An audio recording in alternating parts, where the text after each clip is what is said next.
tener la política. Nada es peor, decía Hannah Arendt, que no tener política, pese a todo esto. Esa es la contribución, el realismo, la aceptación del hombre tal como es, y la sinceridad, y la claridad, y la valentía. Gracias.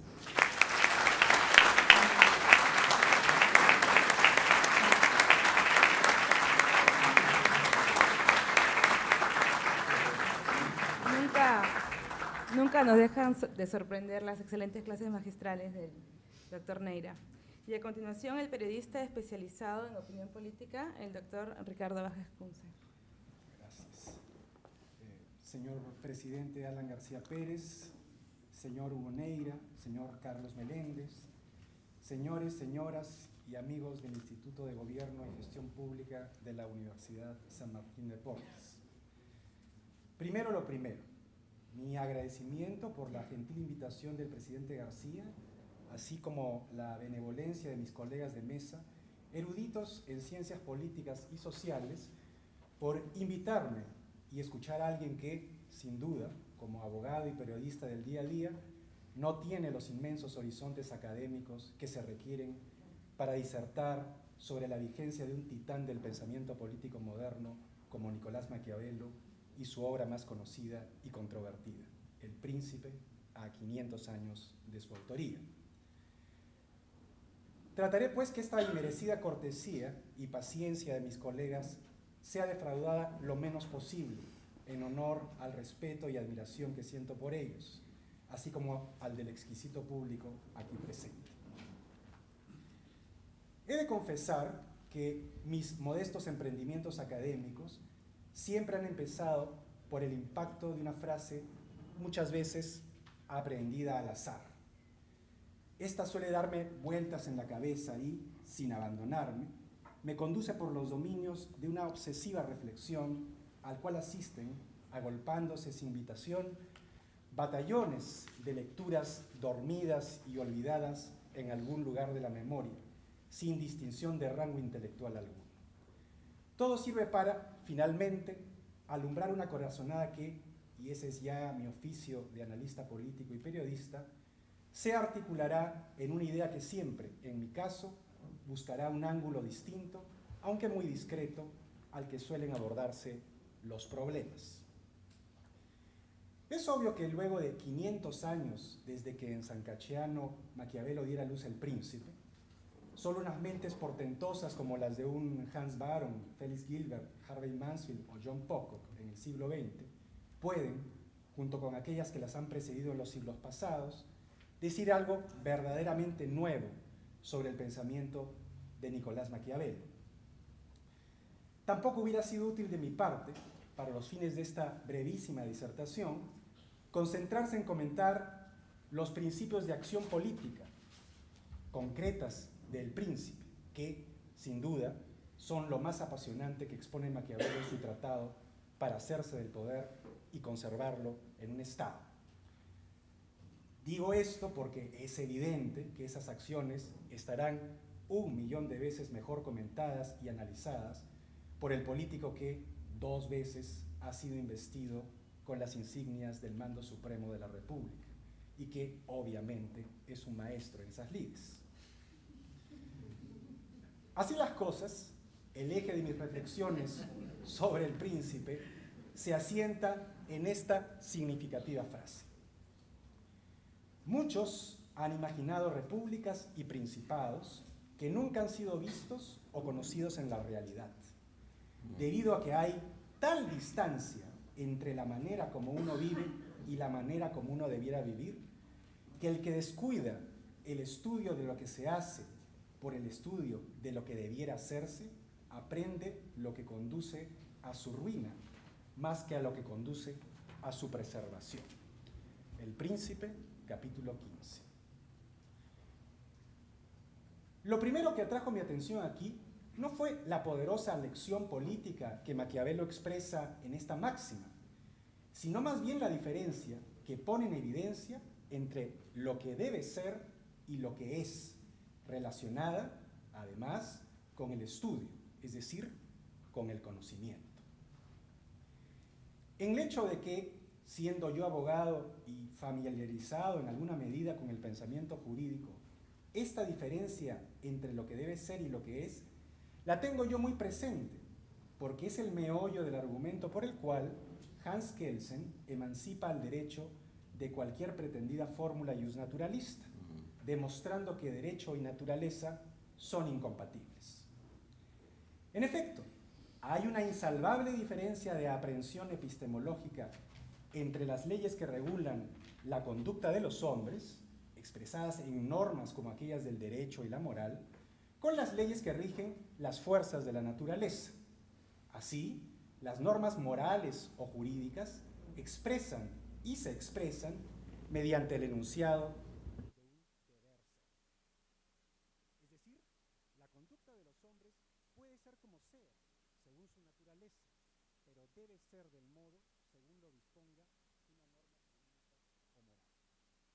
De otro lado, las leyes de la naturaleza se expresan mediante la fórmula de que algo es o existe, según el principio de causalidad o probabilidad, careciendo de intencionalidad alguna en cuanto a regulación de determinados fines.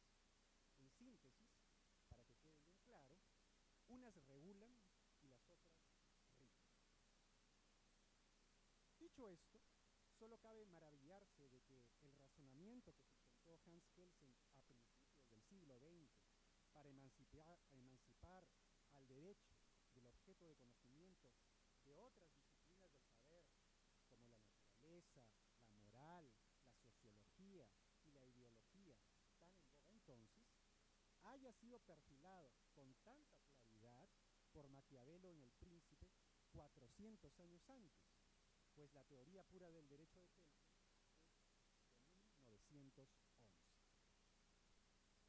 De esto se sigue acaso la inmensa vigencia de un pensamiento precursor y fundador del positivismo, en tanto el esfuerzo de Maquiavelo en ser el primero en liberar el argumento por el cual la política se emancipa como ciencia de cualquier otro conocimiento. Así, inversamente a la proposición kelseniana para el derecho y la moral, la política no sería lo que debe ser, sino lo que es, y corresponde a esta distinción crucial que se esboce el problema de su independencia como objeto de estudio. Maquiavelo se convierte entonces en un positivista avant la lettre, el primero de los tiempos modernos. Pero, ¿regulan o rigen las máximas del príncipe? En otras palabras, si no pertenecen sus principios a la misma familia del deber ser, por las cuales el derecho y la moral regulan la conducta de los hombres, y sí a las que se enuncian como lo que es o existe, que rigen las fuerzas de la naturaleza, entonces, ¿son las máximas del príncipe leyes de la naturaleza? O mejor aún, ¿es la política una fuerza de la naturaleza regida en consonancia por sus leyes? En suma, ¿es Maquiavelo un naturalista político? Es obvio para cualquiera de los aquí presentes que, llegado hasta este punto, existe una gran paradoja, pues no puede haber independencia de la política en cuanto ciencia si la terminamos asimilando a la naturaleza. Pero es la naturaleza la que atraviesa siempre la obra de Maquiavelo. Ya en los discursos pone de manifiesto su convicción de que la naturaleza humana no progresa con el transcurrir del tiempo y que el hombre ha sido y siempre será el mismo. Es en ese contexto epistemológico que la política, entendida como un poder, es decir, como dominio por la fuerza y opción sobre los hombres, es un objeto de estudio del que se pueden extraer reglas que, si no causales, sí probales. La política es así, por decirlo de algún modo, parte de la fórmula en la ecuación del computer humano. Esto, por supuesto, no resuelve, sino por el contrario, enfatiza más aún la paradoja epistemológica de una política naturalista a contracorriente de las propias intenciones de Maquiavelo y de las agudas interpretaciones de su pensamiento que se han producido desde entonces en el sentido de la emancipación de la política como objeto de estudio de otra ciencia. Pero, ay, señores, ¿qué sería del conocimiento si todos repitiéramos y estuviéramos siempre de acuerdo con lo mismo? Qué aburrido sería el mundo y qué majadero yo aburriéndole su viernes por la noche. Una pregunta se hace entonces necesaria. ¿Quiere esto decir que las máximas del príncipe son válidas para todo tiempo y lugar como universales son las leyes de la naturaleza? En otras palabras, 500 años después, como reza el título de esta conferencia, ¿sigue vigente para la política el príncipe de Maquiavelo? Y he aquí que ingresa otro factor de principal importancia para la respuesta a esta pregunta. Uno, que la poderosa inteligencia de Víctor Raúl Haya de la Torre tradujo de la relatividad de Einstein a la política, como espacio, tiempo, historia. El espacio y el tiempo de Maquiavelo corresponden a los de la Italia del Renacimiento, que no son otros que el caos. Es el mundo en descomposición del Papa Borgia y su hijo Cesio, de los Médicos, los Sforza, los Este, los Orsini, los Farnese, Savonarola y Carlos VIII de Francia. Es un mundo que emerge de las ruinas de la estabilidad milenaria del feudalismo y de la virtud cívica de las repúblicas italianas. Es un mundo nuevo que se apodera no solo de Italia, sino de todo Occidente, a la sazón el único mundo posible.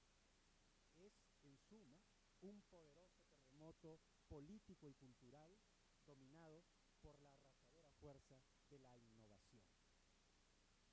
Nada queda en pie con la irrupción del Renacimiento, nada.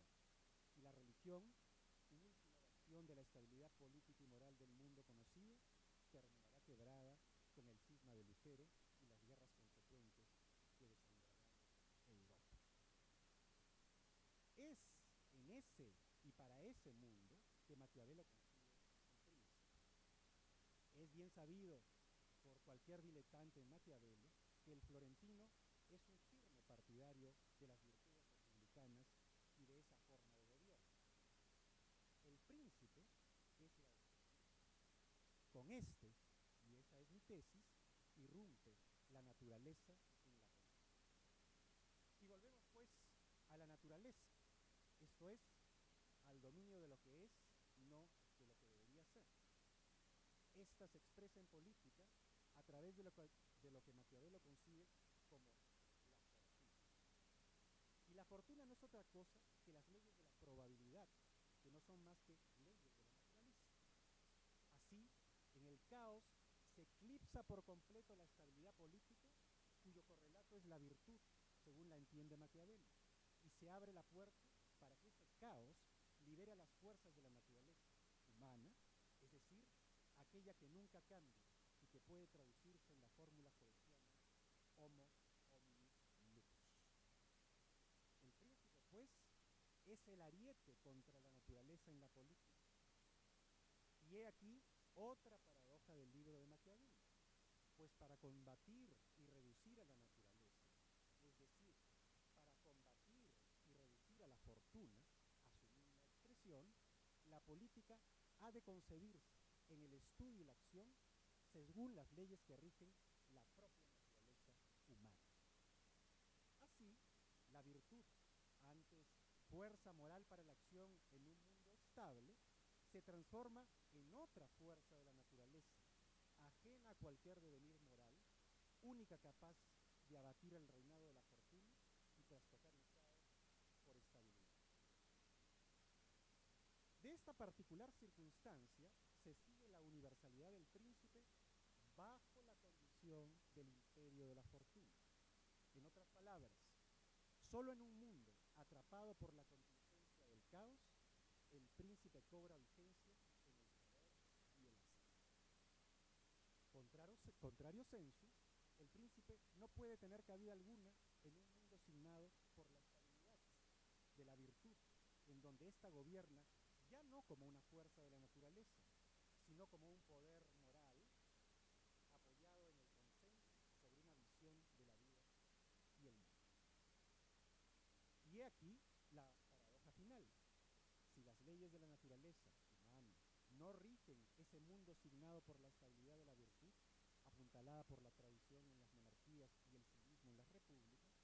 entonces ese mundo se expresa políticamente, tanto para el conocimiento como la praxis, en un poder sobre la política. Así tenemos que la política ya no es el imperio natural de lo que rige, sino el imperio espiritual de lo que regula según lo que debe ser. Volvemos pues al inicio de esta breve disertación, al dominio de lo que debe ser y de lo que es. La política, esa es mi percepción maquiavélica del asunto, puede estar en ambos, según la circunstancia asignada por el espacio-tiempo histórico. Siendo su objeto de estudio el mismo, esto es, el poder sobre los hombres y sus cosas, caben sobre este dos caminos para la aproximación a su comprensión, el de la naturaleza y el del espíritu. Confundirlos, sin embargo, es fatal de acuerdo al momento histórico en que nos encontramos. Eso es lo que, interpreto yo, está sugiriendo Maquiavelo en el contexto bajo el cual escribe El Príncipe. Y bueno, llegamos a la pregunta final. ¿Cuál es nuestro momento? En realidad, hay más de una pregunta. ¿Es el mundo que nos ha tocado en suerte el de la estabilidad de la virtud? ¿Existe hoy un consenso universal sobre la vida y el mundo como lo hubo en los últimos 20 años? ¿Tienen las democracias aún como soporte los sólidos cimientos de la tradición y el civismo occidental? ¿O existen ya en el horizonte otros sistemas alternativos bajo los signos políticos y culturales de Oriente? ¿Existe hoy un equilibrio de poder internacional que facilite la estabilidad de un statu quo como sucedió con la Guerra Fría?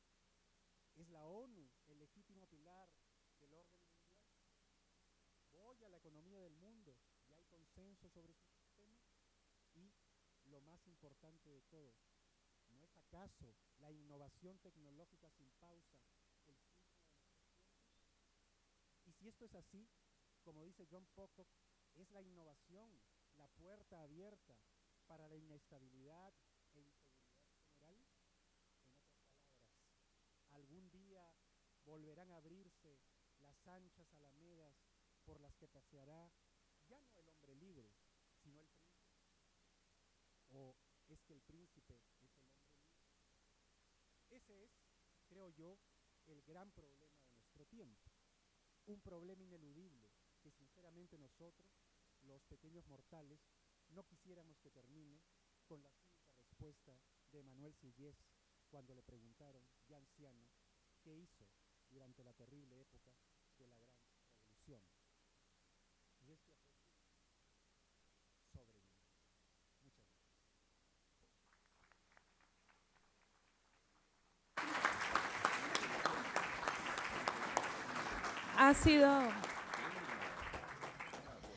Ha sido un honor para nosotros, aprendices de ciencia política, semejantes maestros. Y para concluir, dejo con ustedes a nuestro profesor de teoría política para que nos haga una breve reflexión de la vigencia del pensamiento de Nicolás Maquiavelo.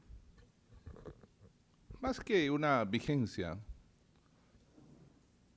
o una reflexión sobre ella, lo que quisiera es primero agradecer el trabajo intelectual de nuestros tres expositores que con profundidad nos han manifestado y probado cuál es esa vigencia del método y esa vigencia del descubrimiento del campo propio y específico de la política ejecutado por Maquiavelo.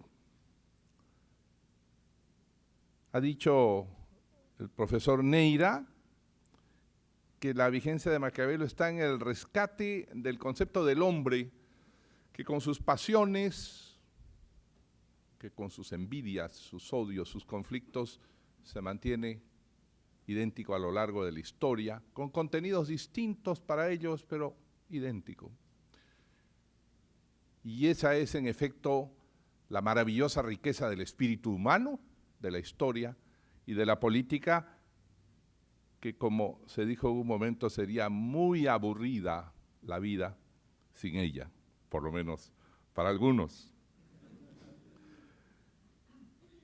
Y dejó traslucir aunque con la excepción señalada en la primera década de Tito Livio, el profundo pesimismo de Maquiavelo respecto a la naturaleza humana, pero un pesimismo científico, un pesimismo realista, no un pesimismo moral. Decía Maquiavelo, los hombres aman según su libertad y temen según el carácter del príncipe. Aquel que construye su poder sobre el amor del pueblo, construye sobre el fango. Subrayado de Maquiavelo.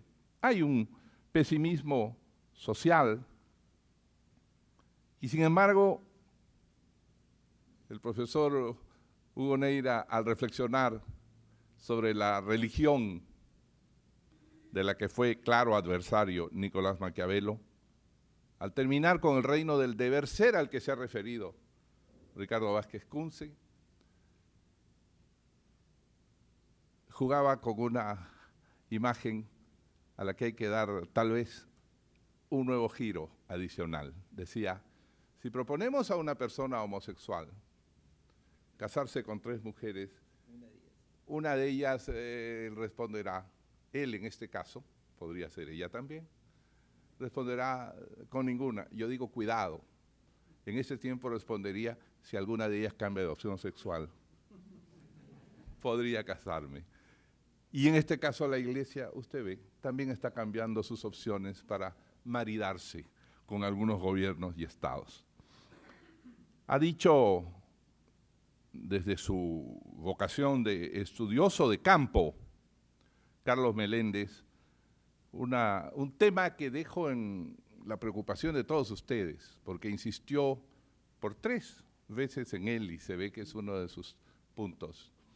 Las milicias a las que se refería Maquiavelo equivalen de alguna forma al rol que juegan nuestros partidos políticos modernamente. Y allí una interrogante importante, ¿hasta qué punto el poder del príncipe se sustenta en las milicias?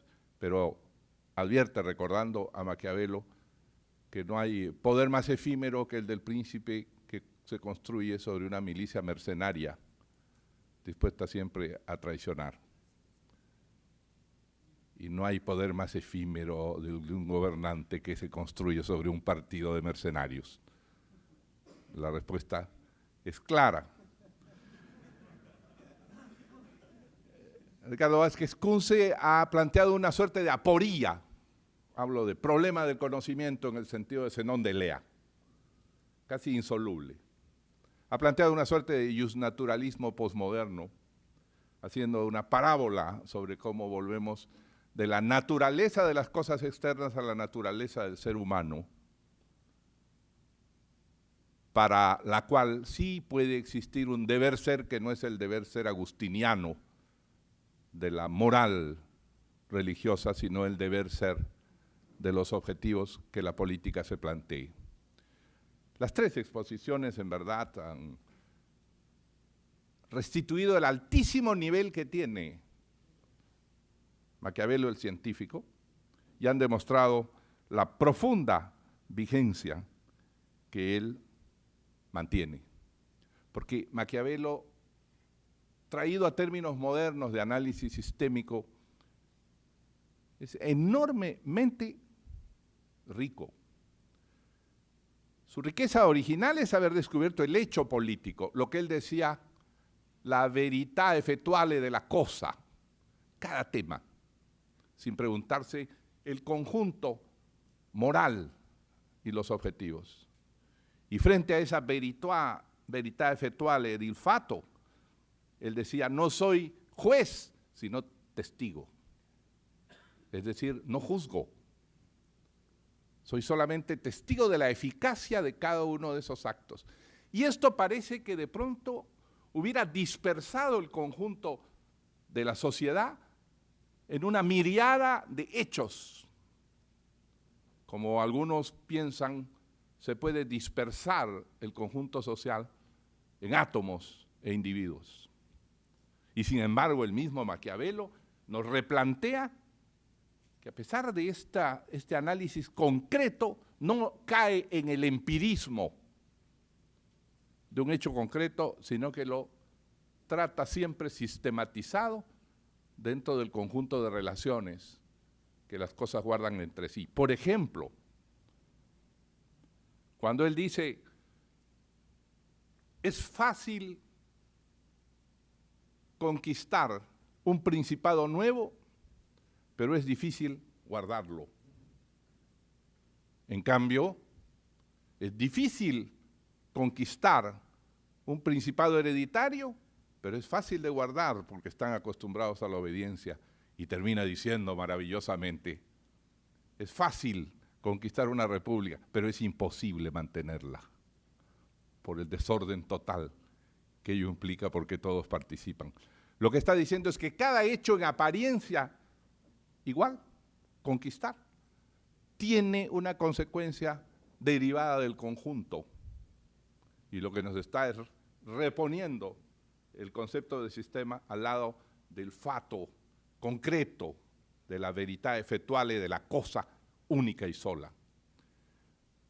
Falta mucho tiempo, no solo 500 años que han transcurrido, sino mucho más para que comprendamos realmente a Maquiavelo. Y tal vez nunca lo comprendamos por el carácter insondable, imprevisible, probabilístico del espíritu humano, cuya suma en conflicto, y lo contrario también, es la política. Pero, como usted ha dicho, profesor Neira, no hay nada peor que la sociedad sin política, ni nada peor que la vida sin política. Les agradezco a todos haber participado, especialmente a nuestros inteligentes participantes y expositores y a los alumnos que propusieron hacer un alto en sus estudios concretos y semanales y rendir un homenaje al príncipe de la ciencia política, a Nicolás Maquiavelo. Muchas gracias.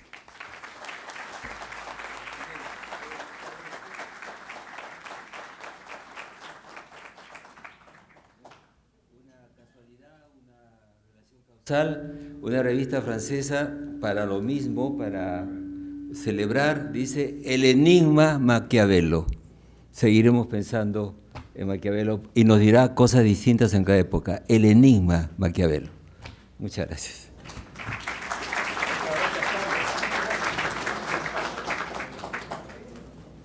Muchas gracias. Buena iniciativa. Doctor Neira. Te hago una fotocopia de la revista. ¿Ah? Ya puede, sí, Ya, sí. te hago una fotocopia de la revista.